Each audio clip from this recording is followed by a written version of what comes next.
Meanwhile, opposition leader Raila Odinga says he will not participate in a vote unless officials from the Independent Electoral and Boundaries Commission, the IEBC, are sacked.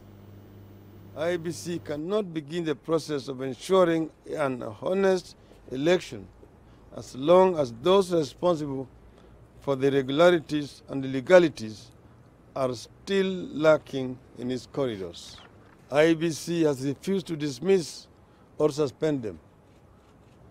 That is why we are today beginning this peaceful campaign to force them out by public pressure so that the process of fair elections can at last begin. Let's get you more now on that developing story out of Kenya. And I'm joined in our Nairobi studios by Daisy Amdani. She's a political analyst and the Executive Director of Advocacy for the Community and Awareness Trust. Daisy, welcome to Africa Live. We've seen protests in Nairobi, and these protests are deemed to continue until the opposition says that the IEBC officials leave office. How worried should we be at this stage?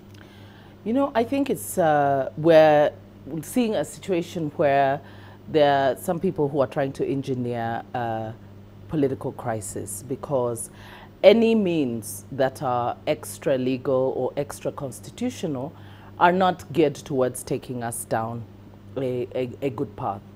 But having said that, I think that the demands that the opposition are making are valid, in the sense that here is a presidential election that was nullified on grounds that the electoral management body did not follow the law and the constitution, and there were some irregularities and illegalities. As a good faith measure, I think that the IEBC really needs to ensure that they put in place measures that makes all stakeholders feel comfortable, and Kenyans as well, because this is not just about the political parties, because this is what it's being made to seem like, that it's a contest between Jubilee and NASA, but it's about the people exercising their free will. It's about the sovereign right of the people's will to be manifested in the exercise of their election. So IEBC have a responsibility to ensure that it is free, fair, transparent, credible, and verifiable, which it was not.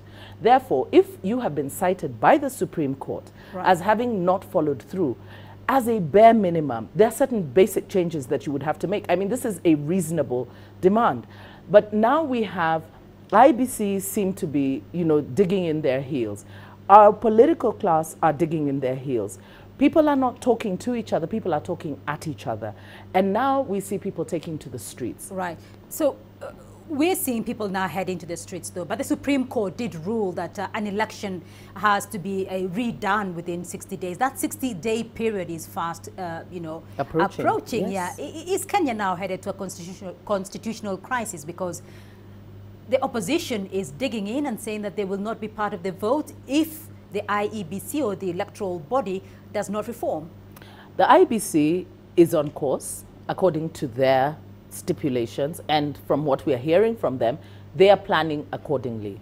The cabinet has approved resources towards the election. So from everything that we can see, an election will take place. If the opposition want to boycott an election, they're well within their rights to do that. But we must have an election. It is the Constitution. The timeline that the Supreme Court gave is a constitutional timeline, that if in the event a presidential election is nullified, then a fresh election must be held within the 60-day period. Therefore, for now, we will have an election, because all indications are that we will have an election. We see the opposition saying that they will boycott. They're well within their rights to do that. But IEBC is planning for an election, and they're trying to get people around the table. So if the opposition then does boycott this election, what happens next? And many people are asking, what next for Kenya? Well, the Constitution contemplates many situations, and so we hear the opposition saying that they will boycott, but Jubilee are planning for the elections. IEBC is planning for an election.